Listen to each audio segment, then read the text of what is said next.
ఇజ్రాయేలుల దేవుడైన యెహోవా అనుగ్రహించిన మోషే యొక్క ధర్మశాస్త్రమందు ప్రవీణత గల శాస్త్రి మరియు అతని దేవుడైన యెహోవా హస్తము అతనికి తోడుగా ఉన్నందున అతడు ఏ మనవి చేసినను రాజు అనుగ్రహించును. ఆమేన్. ఏ మనవి చేసిన దేవుడు ఏం చేస్తాడంట? మరి మనం చేస్తే ఎందుకు ఇస్తలేడు? మనం ఎన్ని ప్రార్థనలు చేస్తాం, ఎన్ని ఉపవాసాలు చేస్తాం, మనకెందుకు రావట్లేదు అంటే మన హృదయం ఎంతో యథార్థమైంది అన్నట్టు.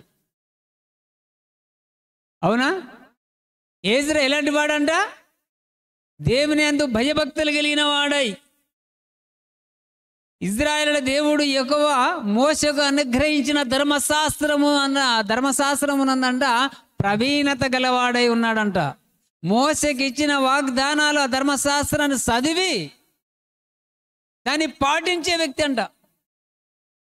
అలా పాటించగల సామర్థ్యంలో మన ప్రవీణత గల శాస్త్రి అంట అని అతని దేవుడైన యెహోవా హస్తం అతనికి తోడుగా ఉన్నందున అతడు ఏ మనవి చేసిన రాజు అనుగ్రహింపును. హల్లెలూయా. అంటే వాక్యమునందు నిలిచి ఉండి వాక్యానుసారంగా జీవించేవాడికి ఏ ప్రార్థన చేసినా దేవుడు వింటాడు. అది కన్ఫామ్, అది నెరవేరుస్తుంది, దేవుడు వింటాడు, ఖచ్చితంగా అది జరుగుతుంది. దేని యందు కట్టబడి ఉంటే వాక్యమునందే. వాక్యమందు లేక దేవుని యందు విశ్వాసం ఉంటే మంచిదే, విశ్వాసంలో నువ్వే చెడిపోవు. అవునా? మెలిమి బంగారం కంటే శ్రేష్టమైందంట నీ విశ్వాసం. విశ్వాసం చాలా గొప్పది. విశ్వాసం దేనికి వాడాలి? వాక్యాన్ని దేనికి వాడాలి? నమ్మకం దేనికి వాడుకోవాలి? ఇవి తెలియాలి కదా. ఎజ్రా ఏమై ఉన్నాడంట? ధర్మశాస్త్రమందు ప్రవీణత గల శాస్త్రి. అతని దేవుడు అప్పుడు అతని ప్రార్థన విన్నాడంట. వాక్యంలో ఎప్పుడైతే ఆరతేరి వాక్యం చదువుతూ దాన్ని ధ్వనిస్తూ ప్రార్థించే వ్యక్తి మాటలు దేవుడు వింటాడు. అవునా? ఈ వాక్యం చదువుతాడు, బయటికి వెళ్ళి నేను ఎలాంటి వాడినో మర్చిపోతాడు. అందుకనే దైవ సంకల్పం లేకుండా చూద్దాం. ఇక్కడ దేవుడు చెప్తున్నాడు,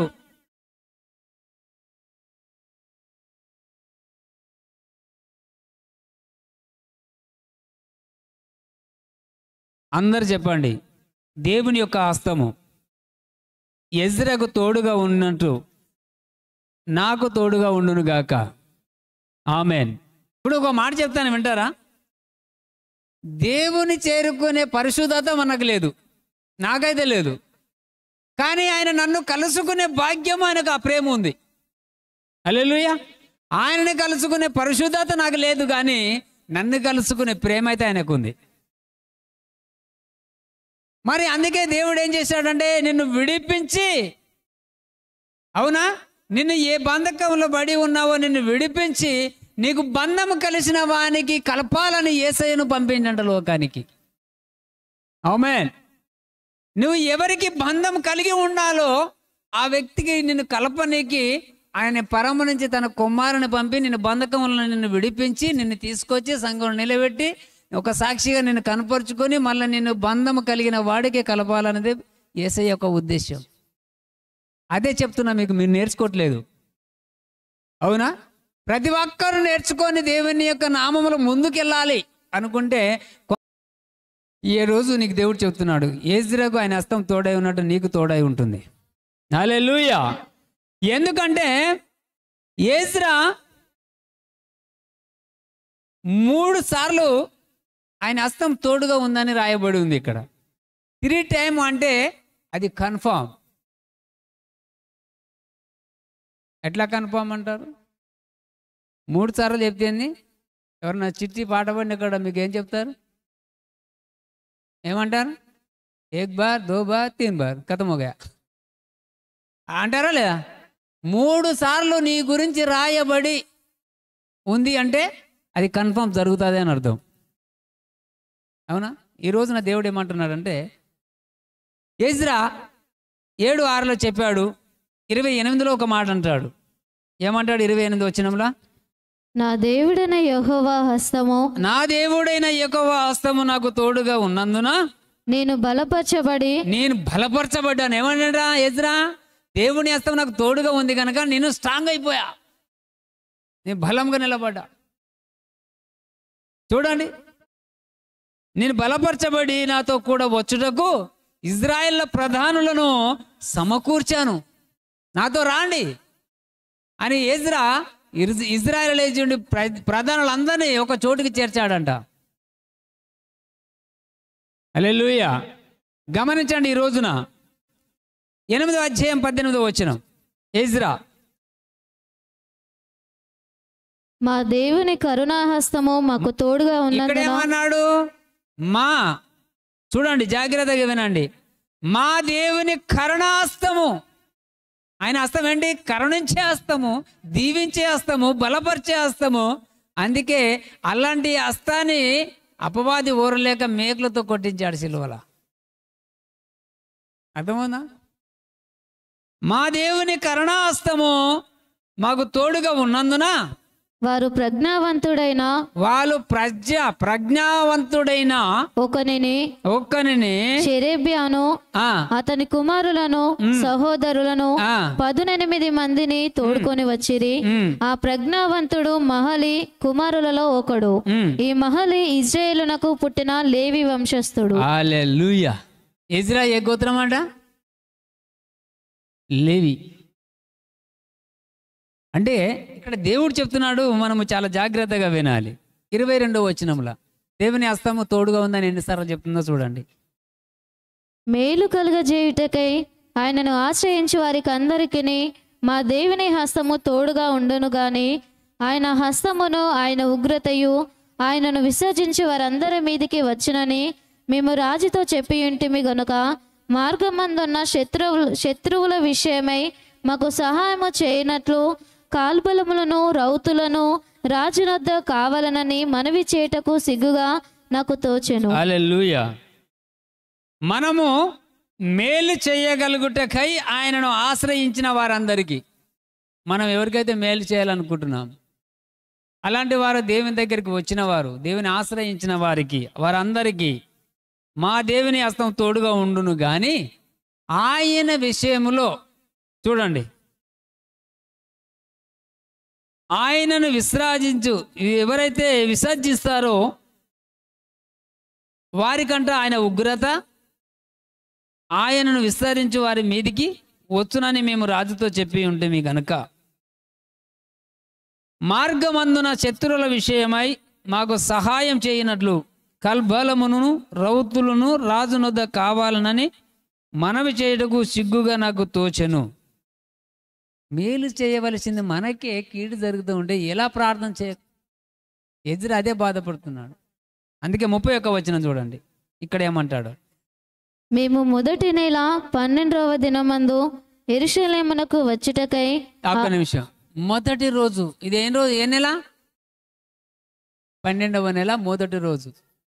ఎజ్రా చెప్తున్నాడు, మేము మొదటి నెల 12వ దినమందు యెరూషలేమునకు వచ్చుటకై హావా నది నుండి బయలుదేరగా మా దేవుని హస్తం మాకు తోడుగా నుండి శత్రువుల చేతిలో నుండి మార్గమందు పొంచి ఉన్న వారి చేతిలో నుండి మమ్మను తప్పించినందున.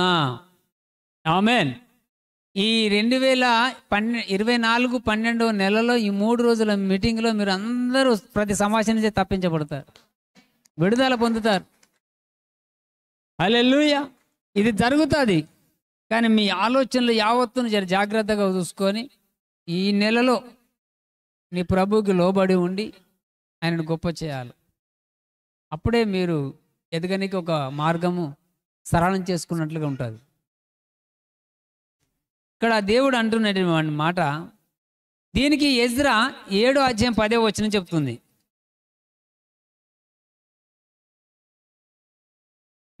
ఎజ్రా యెహోవా ధర్మశాస్త్రమును పరిశోధించి దాని చొప్పున నడుచుకొనుటకును. ఇక్కడ ఏమంటున్నాడు? ఎజ్రా ధర్మశాస్త్రమును చదివి పరిశోధించి దాని విధంగా నడుచుకోవాలని నిశ్చయించుకున్నాడంట. హల్లెలూయా. మీరందరూ వినేవిగా ఉండకండి. చదవచ్చిన వాళ్ళు చదవండి, బైబిల్ని బట్టి చదివి దాని యందు. ఇక్కడ చూడండి, ఎజ్రా యెహోవా ధర్మశాస్త్రమును పరిశోధించి దాని చొప్పున నడుచుకున్నటకు ఇజ్రాయేళ్లకు దాని కట్టడలను విధులను నేర్పుటకును దృఢ నిశ్చయం చేసుకున్నాడంట. నేను చదివి నేర్చుకున్న దాన్ని మీకు చెప్తా అనేది ఆలోచనలో ఎజ్రా సిద్ధపడ్డాడు. చదవండి, ఇక్కడ ప్రభు అంటున్నాడు, చాలా జాగ్రత్తగా వినండి అందరూ. ఎజ్రా యెహోవా ధర్మశాస్త్రమును పరిశోధించి దాని చొప్పున నడుచుకొనుటకును ఇశ్రాయేలులకు దాని కట్టడలను విధులను నేర్పుటకును దృఢ నిశ్చయము చేసుకొనెను. హల్లెలూయా. ఇప్పుడు నువ్వు నేర్చుకుంటే దాన్ని నువ్వు పాటించగలుగుతావు. నువ్వు ఎప్పుడైతే వాక్యం, ఇప్పుడు చర్చికి వచ్చి మీరు ఈరోజు ఆదివారం అందరూ చర్చికి వెళ్ళాలని వస్తారు, బైబిల్ పట్టుకొని వస్తావు. ఈరోజు ఇక్కడ కూడా సరిగ్గా చూడవు. చర్చిలో కూడా సంఘంలో బైబిల్ను చాలామంది తెరవలేరు, బైబిల్ చూడలేరు. ఎందుకంటే వాళ్ళు పేరుకి తీసుకొని వస్తారు. అయితే ఎజ్రా ఏం చేశాడంట, అందులో ఉన్నది పరిశోధిస్తూ, అవునా, దాన్ని నేర్చుకొని ఇజ్రాయేల్ ప్రజలకు నేర్పించాలనుకున్నాడంట. ఎజ్రా ఎవరు? ఒక శాస్త్రి. ఇక్కడ గమనించాలి, ఈ రోజున ప్రభు అంటున్నాడు, అయితే ప్రియమైన దేవుని బిడ్డలారా, ఇందులో 3 కారణాలు రాసి ఉన్నాయి. ఏంటంట, దేవుని వాక్యాన్ని ధ్వనించడానికి, రెండవది దాన్ని అనుసరించడానికి, మూడవది దాన్ని ఇతరులకు బోధించడానికి ఎజ్రా సిద్ధపడ్డాడు. నువ్వు విన్నదాన్ని ఏం చేయాలంట? పాటించాలి, ఇతరులకు బోధించాలి, విన్నదాన్ని ధ్వనించాలి. ప్రార్థన ద్వారా దేవుని యందు ఎత్తిపట్టి ప్రార్థన చేయాలి. హల్లెలూయా. మనం వింటాము, ఆ విన్నదానికి మన ప్రార్థన సరిగా జవాబు దేవునికి చెప్పలేం. ఈ రోజున చెప్తున్నాడు ఆయన, తన హృదయములో నిశ్చయించుకున్నాడంట ఎజ్రా. ఎందుకంటే దేవుని పట్ల, ఆయన వాక్యం పట్ల నమ్మకమైన భక్తి ఎప్పుడూ దేవునికి నీకు ఎడం చేయదంట, కానీ దేవుని ఆశీర్వాదాలు తీసుకొని వస్తుంది. హల్లెలూయా. దేవుని యొక్క ఆశీర్వాదాన్ని, దేవుని యొక్క దీవెనను, సహాయాన్ని మరి తెస్తాయి. కానీ మరి ఇదే కొత్త నిబంధనలో మనం ఒకసారి చూస్తే మత్తయి 5:6 ఉంటుంది. ఏముంటుంది చూడండి, మత్తయి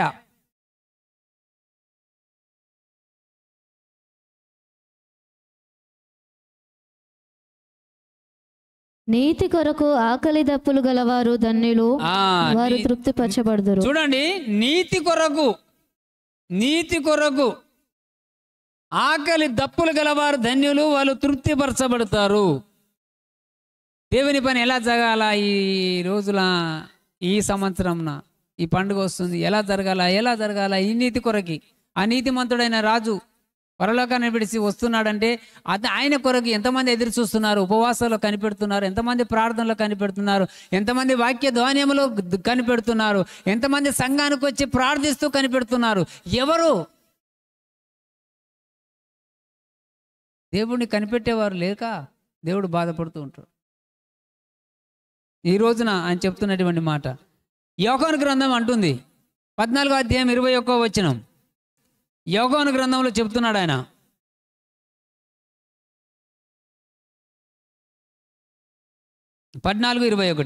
యోహాను ఏమంటున్నాడంటే, నా ఆజ్ఞలను అంగీకరించి వాటిని గైకొను వాడే నన్ను ప్రేమించువాడు. ఈ రోజు ఇప్పుడు చూడండి, ఇప్పుడు చెప్తున్న వాక్యాలన్నీ ఏంటి తెలుసా? ఆయన ఆజ్ఞలు ఇవి.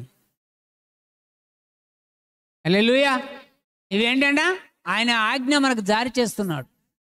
ఈ ఆజ్ఞలు, నా ఆజ్ఞలను అంగీకరించి వాటిని గైకొంటే, చూడండి 21 నా ఆజ్ఞలను అంగీకరించి వాటిని గైకొను వాడే నన్ను ప్రేమించేవాడు.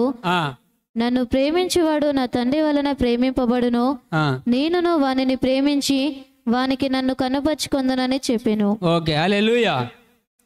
ఇక్కడ నా ఆజ్ఞలు అంగీకరించి వాటిని గైకొని వాడే నన్ను ప్రేమించువాడు, నన్ను ప్రేమించువాడు నా తండ్రి వలన ప్రేమింపబడును, నేను వారిని ప్రేమించి వానికి నన్ను కనపరుచుకుంటును అని చెప్పాను. Thank you lord. దేవుని నామానికి మహిమ కలిగే రీతిగా దేవుడిచ్చినటువంటి కృప. 15:7-10 వరకు, నా యందు మీరును మీ యందు నా మాటలను నిలిచి ఉండిన ఎడల మీకేది ఇష్టమో అడుగుడి, అది మీకు మీరును. యోహాను గ్రంథం 15:7-10 వరకు. నా యందు మీరును మీ యందు నా మాటలను నిలిచి ఉండిన ఎడల మీకేది ఇష్టమో అడుగుడి, అది మీకు అనుగ్రహింపబడును. ఆమేన్, ఆమేన్, ఆమేన్. ఒక్క నిమిషం. బైబిలు ఎంతమంది దగ్గర ఉన్నాయి? మీరందరూ ఈ వచనం తీయండి.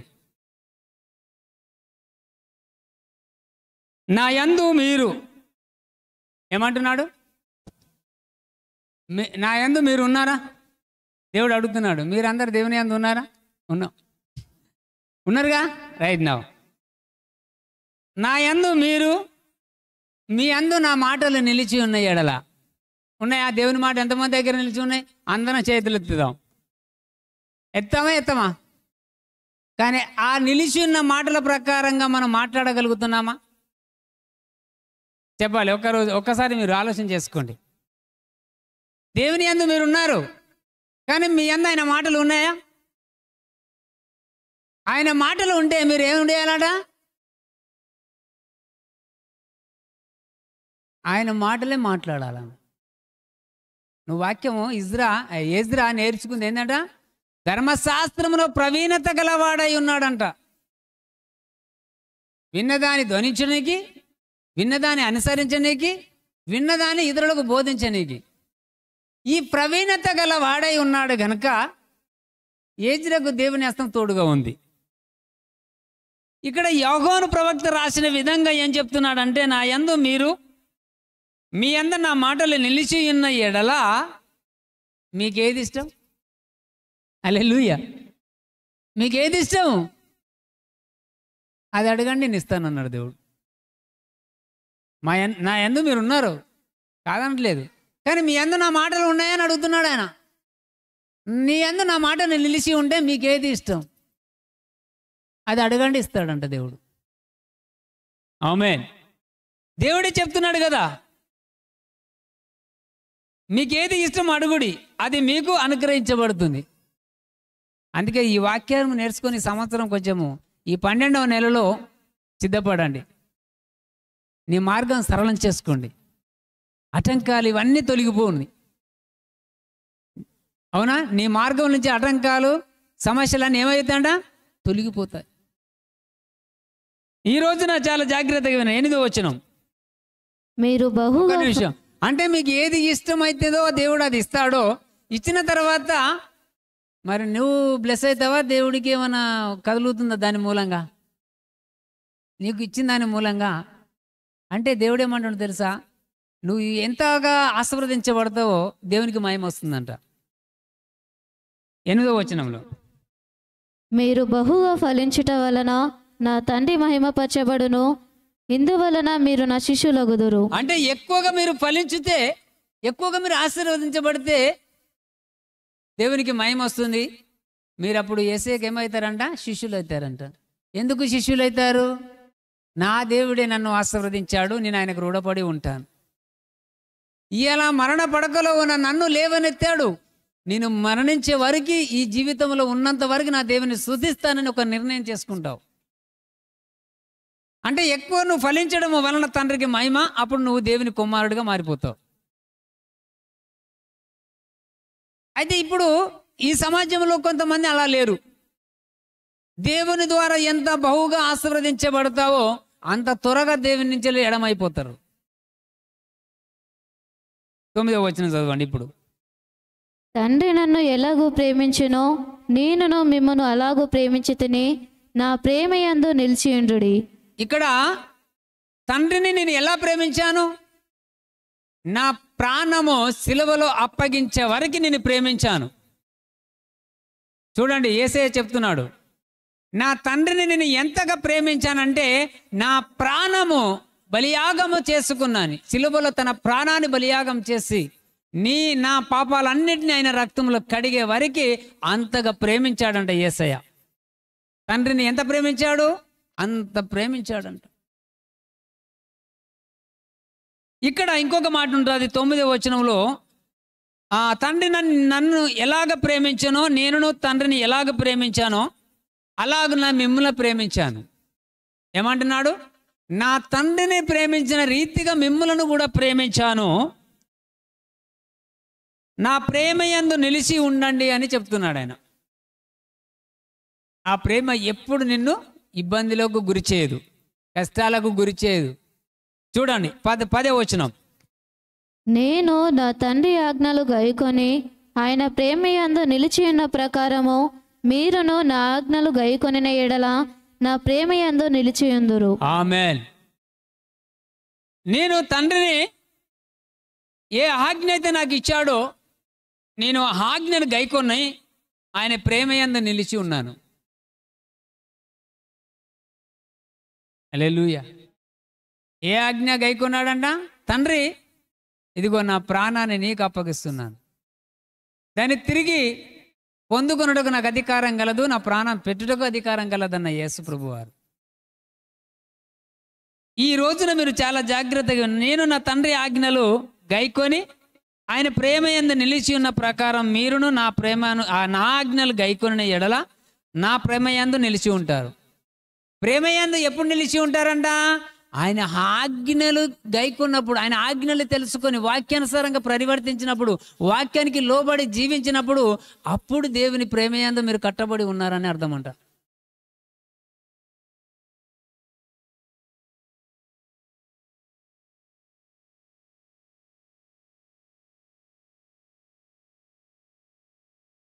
స్తోత్రం. మహోన్నతుడా, గొప్ప దేవుడా, అయా యేసయ్యా నీకు వందనాలు.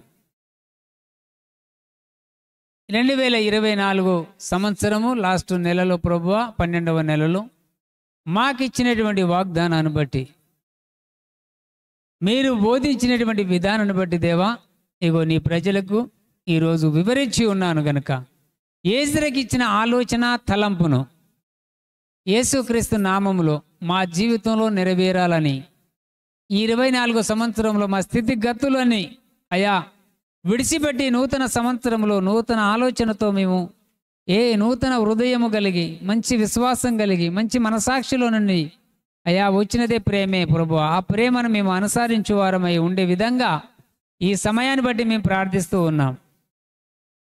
ఇదిగో 12వ నెలలో తండ్రి, ఈ రోజున మేము ప్రార్థించి నీ వాక్యాలను ఆనాడు ఇజ్రాయేలులకు బోధించిన విధంగా ఇదిగో నీ బిడ్డలందరికీ తండ్రి వివరించి ఉన్నాము. దీన్ని బట్టి మేము నీకు ప్రార్థిస్తూ ఉన్నాము. ఏజ్రాకు నీ కుడియస్తం తోడయించి నడిపించావు. మరి ఏజ్రా కూడా ఇజ్రాయేలులకు ప్రతి వారి మీద దేవుని హస్తం, కరుణాస్తం ఉండాలని ప్రార్థించాడు. ఈ రోజున మేము ప్రార్థిస్తూ ఉన్నాం. మా స్థితిగతులు ఎరిగి ఉన్న దేవుడవు నీవు ఒక్కడివే ప్రభువా. మా అవసరతలు తీర్చే దేవుడవు నీవు యేసయ్యా. మాకున్న వ్యాధి బలహీనతల నుంచి విడుదల చేసేది నీవు తండ్రి, స్వస్థపరిచేది నీవు అవు తండ్రి. నీ యొక్క పరిశుద్ధాత్మ అభిషేకమును, పరిశుద్ధాత్మ యొక్క అధికారమును మాకు అనుగ్రహించి నీ కృపలో దీవించి నడిపించుమని, కూడి వచ్చిన ప్రతి వారిని ఆశీర్వదించుమని నజరేయుడైన యేసుక్రీస్తు నామములో ప్రార్థిస్తున్నాము తండ్రి. Amen. Jesus Christ Blessing Ministries, Block Office Chowrasta, PRTU Bhavan, Siddipet. మీ ప్రార్థన కొరకు సంప్రదించవలసిన మా ఫోన్ నంబర్ 8096486529. సమయం ప్రతి ఆదివారం ఉదయం 9 గంటల నుండి మధ్యాహ్నం 12 గంటల వరకు. రండి, పాల్గొనండి, దేవుని యొక్క ఆశీర్వాదాలు పొందుకోండి.